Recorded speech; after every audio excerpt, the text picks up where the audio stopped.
There's been a lot of talk around this Nebraska defense over these past couple of days. In particular, did the Huskers make a mistake moving on from Tony White and hiring John Butler? So in today's video, we're going to have an honest conversation. We're going to leave no stone unturned. We're diving into the film, diving into the statistics. What are the improvements that John Butler has made with this unit? What are the huge weaknesses that we've gotten worse at? What is John Butler's future? Did we make a good decision? And so much more. So really quick, this is going to be a big time truthful video. Hit that like button if you're fired up. And also, if you're a diehard Nebraska fan and you're not subscribed, what are you waiting for daily content, talking to your favorite team, talking Huskers? It's no brainer. Take 2 seconds. Join this family. Hit that subscribe button. Thank you so much. But without further ado, we have a lot to talk about. There's been a bunch of talk over these past couple of days, over these past couple of weeks, with the success that's going on right now in Florida State. Yes, the Seminoles lost a couple of days ago to Virginia, but they're still one of the best teams in America. You compare that to Nebraska losing to Michigan, giving up a significant amount of points to Cincinnati. Has this defense really took a step back, and did we make a mistake hiring John Butler? We're going to talk about all of it. I want to get things started, though, with the improvements that we've made under John Butler. Then we'll get to the weaknesses, the things that we have gotten worse at, and whether or not we did, in fact, make a wrong decision. But talking about the things that we've improved, because I truly believe there's a lot of aspects that are a lot better than what it was last year. You start things off with the secondary. We had a very middle-of-the-pack secondary last year. It was around middle of the Big Ten, middle of the country. We gave up 210 passing yards per game. You compare that to now, in 4 games for Nebraska, we average only 73 passing yards given up. That is number 1 in America. The second best team isn't even close. Now, I'll be very honest with you. I don't think Nebraska's secondary is sustainable. Yes, it's number 1 in America right now. It's not going to end that way. We're going to have a poor performance in there, whether that's against USC, Penn State. Heck, it even could come this week versus Michigan State. So are we actually the number 1 secondary in America? Probably not, but we are absolutely top 10. We are absolutely our top 20.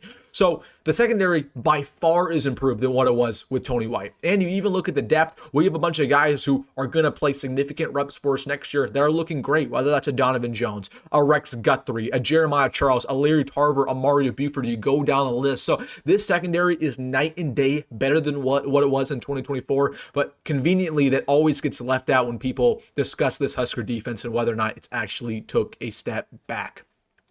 And then, you go to our third down defense. We are so much more efficient than what we were in 2024. I want to share with you this statistic. Teams who play against us only convert third downs 22% of the time. That is 4th right now in America. But let's just take out the Akron game, the Houston Christian game. We didn't play very good opponents in those two. Let's just only take the Michigan game and the Cincinnati game. In those two combined, we've only gave up 31% of third down conversions. That's still top 20 in America. So our defense is efficient. It's effective. Our boys can get off the field. And last but not least, you look at our red zone efficiency. Well, I'll be very honest with you, our offensive red zone efficiency has been horrific. It's been anemic. On defense, it's been awesome. Opposing teams have a scoring percentage in the red zone of only 75% against us. That's top 20 in America. So we get off the field. We have an elite secondary. We're efficient on third down, fourth downs, and in the red zone. Those are all dramatic step forwards from what it was last year.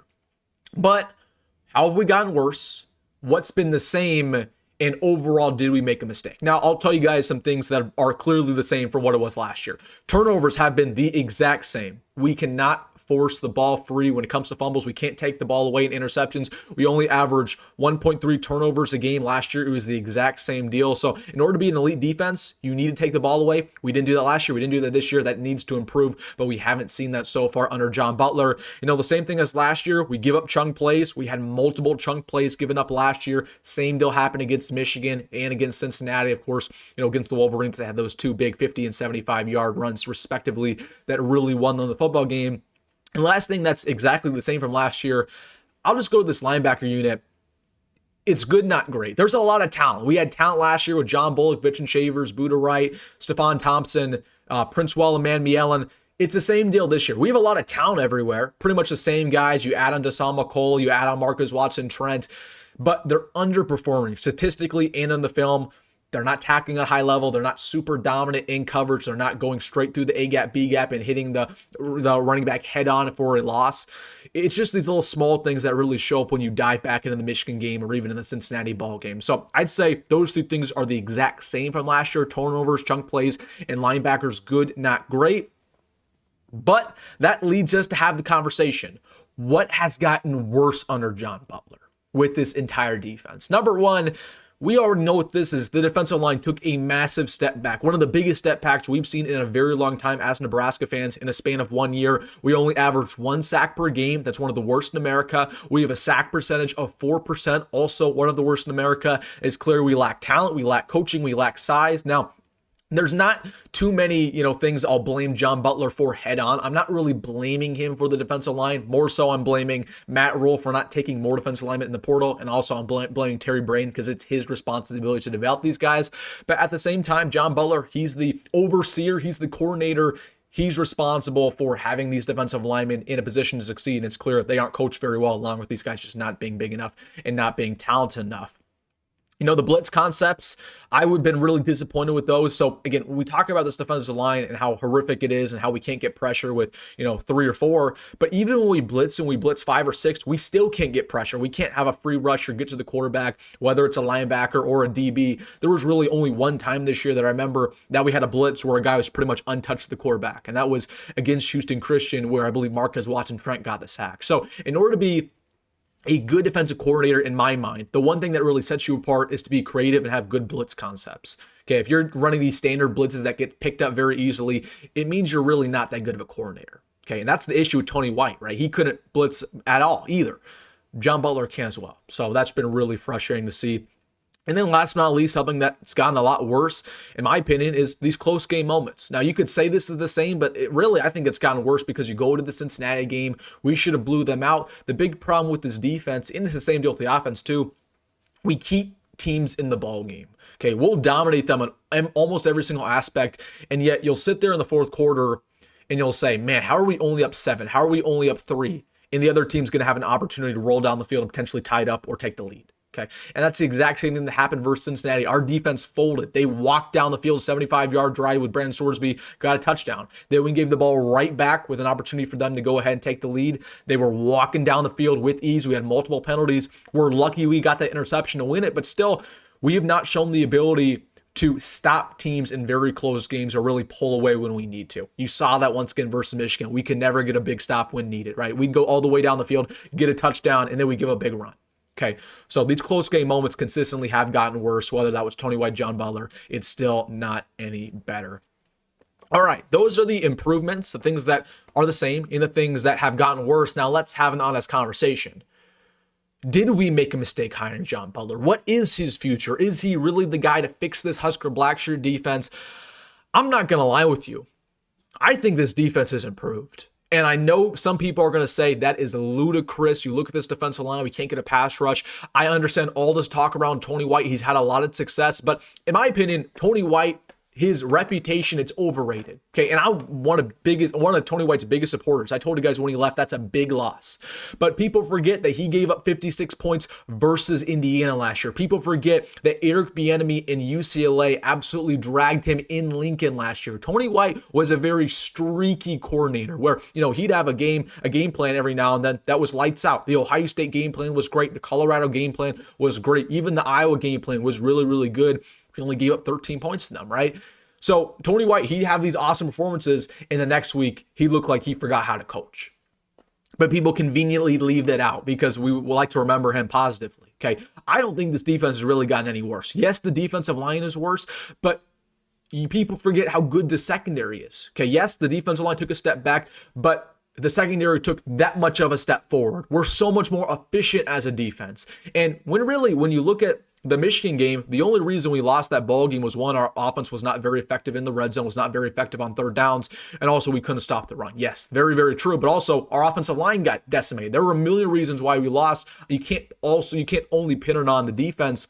The reason why the Cincinnati game was close, yes, it hurts us that the defense let them walk all the way down the field, but also what did the offense do? Right, they only put up 20 points. That's not really acceptable. They should have put up 28. They should have put up 35. So overall, Is this defense elite? No, I'm not saying it's elite, but our defense last year wasn't elite either. Our defense probably was 50th, 40th in America last year. Okay, it's right around that range once again this year. If anything, I think it's barely improved with how good the secondary is. I believe the linebackers will figure it out. I believe the secondary is still going to play great, and really the defensive line, it can't get any worse. Okay, they're going to figure something out there. Couldn't tell you what it is. Couldn't tell you who steps up, whether it's a Cade Petchak, a Gabe Moore, a Jalen George, a Sula Fodu, Williams Nwaneri, maybe Elijah Judy turns it up out of nowhere. I don't know, but the D-line can't get any worse. And really, here's my thing. Let's just take the Tony White situation out of the equation. Look at the rest of our schedule. Our defense is good enough to win, I would say, almost every single game on the remainder of our schedule besides Penn State. Am I wrong? Our defense is good enough to beat Michigan State. Trust me, it is. Definitely good enough to beat Maryland. Definitely good enough to beat Minnesota. Easily good enough to beat Northwestern. Okay, and I'm not acting like our defense is lights out, but it's good enough to beat all four of those schools. Okay, USC will be tough. USC probably will destroy our defense. They have a lot of high flyers there, whether it's a Wayman Jordan, Mekhi Lemon, a Jaden Maiava. That's probably going to be a shootout. We're not going to win that game because of our defense, though. We're going to win that game because of our offense. So, okay, maybe our defense isn't good enough to win that one, but our offense is. Anyways, I saw that to say this. Has our defense really improved like a dramatic margin? No, it hasn't. It hasn't. But we have talent. We are effective. We are efficient. And they're constantly improving week by week. And honestly, when you look at the schedule, we don't need it to be elite. We just need this offense to continue to take step forwards, to be the better unit, to win the close games. And the defense will be perfectly fine. So to wrap it all up, should we have moved on from Tony White?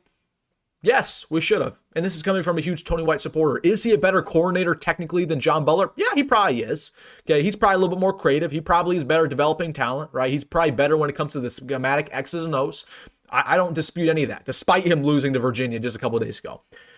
So maybe, again, he's the better coordinator, but it was a good move because, first off, both parties need to move on. There were a lot of butting of heads going on last year between Matt Rhule and Tony White. And second, John Butler really isn't that big of a downgrade, if anything, when it's all said and done with how well he schemes up the secondary, with how well he executes play calling.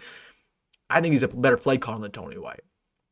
So I think it's a really win-win situation for both schools. So I hope that makes sense. That's my conversation around the defense. Again, it's not perfect. If it has improved, if it has gotten worse from last year, it's very minimal, but it's good enough to win the majority of the games in our schedule. Trust me on that. And we're hoping the offense can fill in the gaps. All right, guys, let me know your thoughts down below about everything. Hey, if you made this far, hit that like button and subscribe. As always, folks, go be great, go Matt Rhule, and I'll see you in the next one.